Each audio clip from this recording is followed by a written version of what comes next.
राधे राधे दोस्तों, स्वागत है आप सभी का राधा रानी के छोटे से यूट्यूब चैनल पर। दोस्तों, आज हम बात करेंगे योगिनी एकादशी की।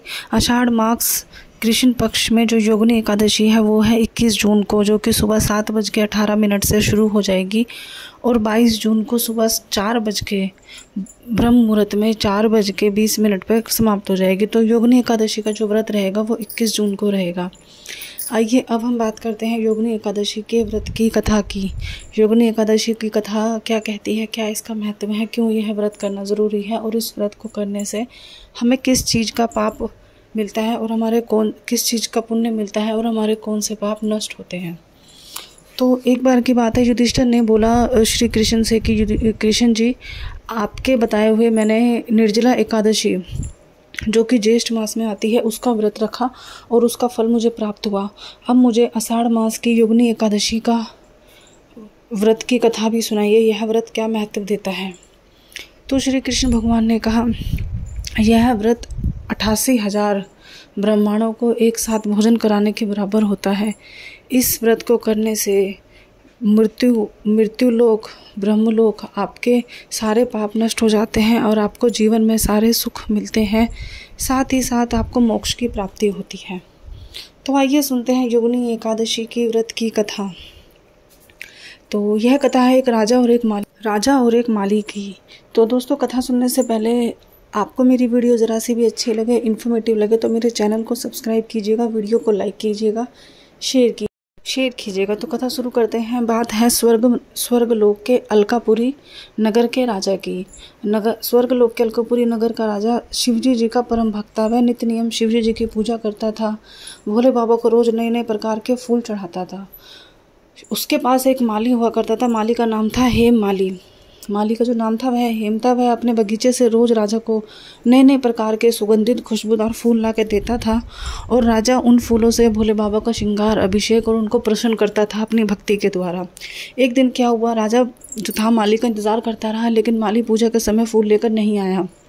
राजा को गुस्सा आया, जिसकी वजह से राजा ने अपने सेनापतियों को बोला कि जाओ पता लगा क्या माली कहाँ है और वह क्यों नहीं आया। जब बाद में राजा को माली का पता लगा कि माली जो था बगीचे में अपनी स्त्री, यानी कि उसकी स्त्री बहुत सुंदर थी हेम माली की, तो वह अपनी स्त्री के साथ समय व्यतीत कर रहा था। सेनापतियों ने राजा को आके बताया, वह बहुत दुष्ट आदमी है, वह अपनी स्त्री के साथ समय व्यतीत करने के चक्कर में आपकी पूजा को भंग कर गया। तो राजा ने उसी समय माली को अपने महल में बुलाया और उनसे पूछा, क्या यह जो कारण था तुम्हारा वह सच था। माली ने हाँ बताया कि हाँ, मैं अपनी स्त्री के साथ समय व्यतीत कर रहा था, इस वजह से मैं आपको फूल ना दे सका। राजा को बहुत गुस्सा आया और राजा ने उसी समय माली को श्राप दे दिया कि जाओ, तुम हमेशा अपनी स्त्री के वियोग में रहोगे, पछताओगे और हमेशा अपनी स्त्री से दूर रहोगे। साथ ही साथ तुम्हारा स्वर्गलोक पे जीवन समाप्त हो चुका है। अब तुम मृत्यु लोक पर जाओगे और कोढ़ी के समान, कोढ़ी के रोग से ग्रस्त होकर जीवन व्यतीत करोगे। राजा का यह श्राप देते ही जो माली था हेम माली, वह स्वर्ग से मूर्छित होकर धरती पर यानी कि भूतल पे आकर गिर पड़ा एक जंगल में। और जो उनकी सुंदर धर्मपत्नी थी वह मूर्छित हो गई, वह भी अत्यधिक हो गई, यानी कि गायब हो गई। तो जो माली था जब वह धरती पे आया, उसने नया जीवन लिया। जंगलों में आके वह पड़ा रहा, भूखा प्यासा। उसने कई महीने ऐसे ही नंगे पैर बिना वस्त्रों के बिताए। माली जो था वह खुद राजा की तरह शिव भक्त था। वह भी रोज भोले बाबा की पूजा करता था। तो उसकी जो स्वर्ग की याददाश्त थी थोड़ी बहुत उन पूजा की वजह से आ गई थी और माली को याद रहा कि भाई मैं भोले बाबा का भक्त था। अचानक से माली को जंगल में एक मार्कंडे ऋषि का वैद्य धर्मशाला दिखी। वो जो मार्कंडे ऋषि की धर्मशाला थी वो बहुत ही बड़ी थी, बहुत ज़्यादा बड़ी थी और बहुत सुंदर थी। उसमें तरह तरह के कलाकारी, मीना पत्थरकारी की हो रखी थी।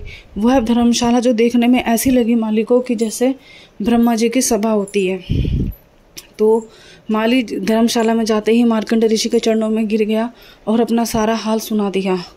मार्कंडे ऋषि ने बोला कि देखो, जो तुमने किया उसका पछतावा तुम्हें है, वो बात सच है, लेकिन तुम्हें अगर अपने इस श्राप से मुक्त होना है तो तुम्हें एक उपाय करना होगा। तो जो माली था हे माली, उसने पूछा कि मुझे बताइए ऋषि, मैं अपने इस श्राप से मुक्त होने के लिए जो मुझसे बन पड़ेगा पूजा पाठ मैं वो सब करूँगा, व्रत उपवास दान दक्षिणा जो मुझसे बन पड़ेगा मैं वो दूंगा। हालांकि माली के पास कुछ था नहीं, लेकिन वह अपने श्राप से मुक्त होने के लिए ये कहने लगा।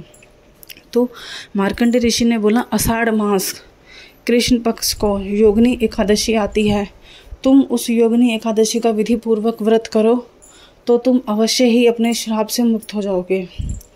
माली ने विधि पूर्वक आषाढ़ मास की योगिनी एकादशी को सुबह नहा धोकर ब्रह्म मुहूर्त में स्नान किया, पूजा पाठ की, श्री लक्ष्मी नारायण की पूजा करी, सूर्य को अर्घ्य दिया। तामसिक जो था एकादशी वाले दिन भोजन अन्न नहीं खाते, फलाहार एक समय का उसने फलाहार किया।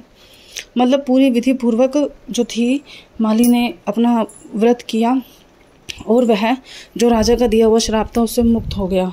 राजा के श्राप से मुक्त होने के बाद वह वापस स्वर्गलोक में जाकर अपनी धर्मपत्नी के साथ अपना जीवन व्यतीत करने लगा और जो गलती उसने पहले की थी वह गलती उसने दोबारा कभी नहीं की।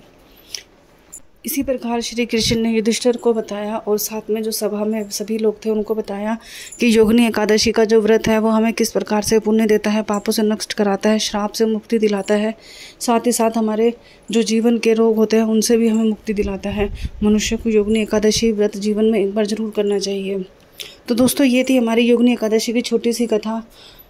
और जो भी व्यक्ति, जो भी मनुष्य मतलब इस व्रत को करता है तो वह अपने जीवन के सभी पापों से मुक्त हो जाता है। योगिनी एकादशी अब हमारी आषाढ़ मास यानी कि आषाढ़ मास हमारा शुरू हो चुका है और आने वाली 21 जून को योगिनी एकादशी है। तो जिसको व्रत रखना है वो लोग व्रत रख सकते हैं। अगर कोई व्रत भी नहीं रखता है तो विधि पूर्वक बिना व्रत के भी पूजा कर सकते हैं, तो भी उनको व्रत का आधा फल मिल जाता है। मन में श्रद्धा और भक्ति होनी चाहिए। बाकी मेरी वीडियो अगर आपको अच्छी लगी हो तो लाइक कीजिएगा, चैनल को सब्सक्राइब कीजिएगा और शेयर करना ना भूलिएगा। धन्यवाद।